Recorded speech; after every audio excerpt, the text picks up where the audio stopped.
नमस्कार दोस्तों, मैं डॉक्टर चंदन आपका स्वागत करता हूं हमारे यूट्यूब चैनल डॉक्टर चंदन होम्योपैथिक क्लिनिक के एक नए वीडियो के ऊपर। ये एक बहुत ही महत्वपूर्ण वीडियो है महिलाओं के लिए, स्पेशली जिन महिलाओं के ब्रेस्ट के अंदर एक गांठ डेवलप हो रही है, या जब भी आप अपना स्तन को छूते हैं तो आपको गांठ महसूस होती है, तो ये वीडियो उनके लिए है। मैं यहाँ पे आपको एक परमानेंट सोल्यूशन देने वाला हूँ, मतलब अस्थायी इलाज नहीं है, अस्थायी इलाज अगर आप चाहते हैं तो ये वीडियो देख सकते हैं।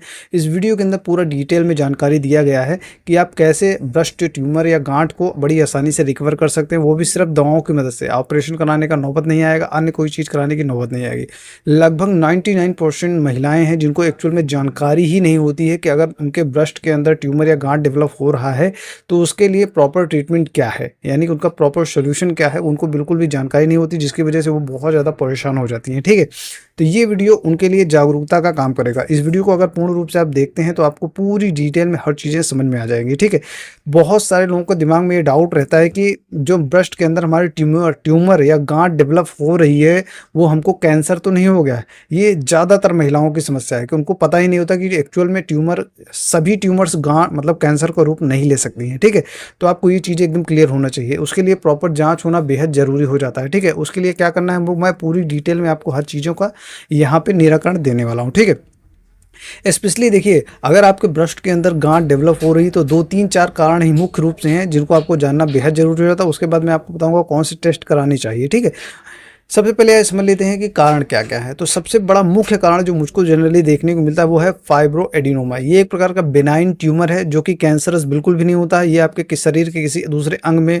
प्रभावित नहीं करता है। ठीक है, और ये बड़ी आसानी से ट्रीटमेंट की मदद से, दवाओं की मदद से आसानी से ठीक भी हो जाता है। ठीक है, बहुत ज़्यादा लोड लेने की ज़रूरत नहीं है। ठीक है, ये बिल्कुल भी कैंसरस नहीं होता है। दूसरा एक मुख्य कारण होता है सिस्ट। अगर किसी वजह से हार्मोनल इम्बैलेंस या अन्य किसी वजह से आपके ऑब्स्ट्रक्शन होने की वजह से वहाँ पे सिस्ट का डेवलप हो जाना। सिस्ट का मतलब ये होता है कि एक थैली नुमा स्ट्रक्चर होता है, जब भी इसको दबाएंगे तो आप हल्का, मतलब सॉलिड नहीं रहता, मतलब एकदम कठोर नहीं रहेगा, जब भी छुएंगे तो पिलपिला यानी कि मुलायम जैसा रहता है। ठीक है, जब भी दबाएंगे दब जाएगा आसानी से। ठीक है, तो उस कंडीशन को हम सिस्ट बोलते हैं। तो वो भी एक बहुत महत्वपूर्ण कारण है जिसकी वजह से जनरली आपको ये देखने को मिलता है। मुख्य रूप से यही 2-3 मुख्य कारण है जिसके वजह से सिस्ट हो गया, एब्सेस हो गया, मतलब फोड़ा हो रहा है, तो भी ये समस्याएं हो सकती हैं।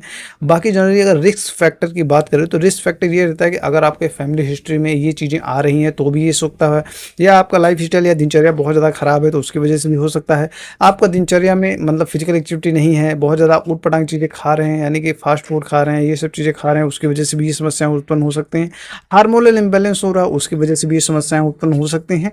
तो ये कुल मिला के बात हो जाती है। ठीक है, अब जानकारी ये कर लेते हैं कि अगर आपको ये समस्या हो गई है, उसको आपको टेस्ट कराना है, जानकारी मतलब कौन सा टेस्ट कराएं कि हमको कैंसर है कि नहीं है, तो वो सुन लीजिए।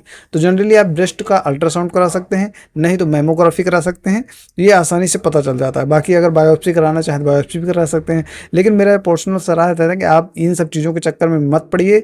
आप प्रॉपर किसी अच्छे जो एक्सपर्ट होम्योपैथिक डॉक्टर हैं उनकी सलाह लेंगे तो आपको ये सब चीज़ों का नौबत ही नहीं आएगा और आपकी आसानी से समस्या रिकवर हो जाती है। ठीक है, बात करते हैं प्रॉपर ट्रीटमेंट के बारे में, यानी कि एक्चुअल सोल्यूशन क्या है। इसका एक्चुअल सोल्यूशन है बहुत ही अच्छा, 3 स्टेप्स के अंदर इसका सोल्यूशन है। नंबर 1 तो आप मेरी बनाई हुई दवा का इस्तेमाल करिए। दूसरा, अपनी दिनचर्या को सुधारिए। तीसरा, अभी जाके पहले एक कंसल्टेशन कॉल बुक करिए, 200 रुपये उसके लिए मात्र खर्च करिए।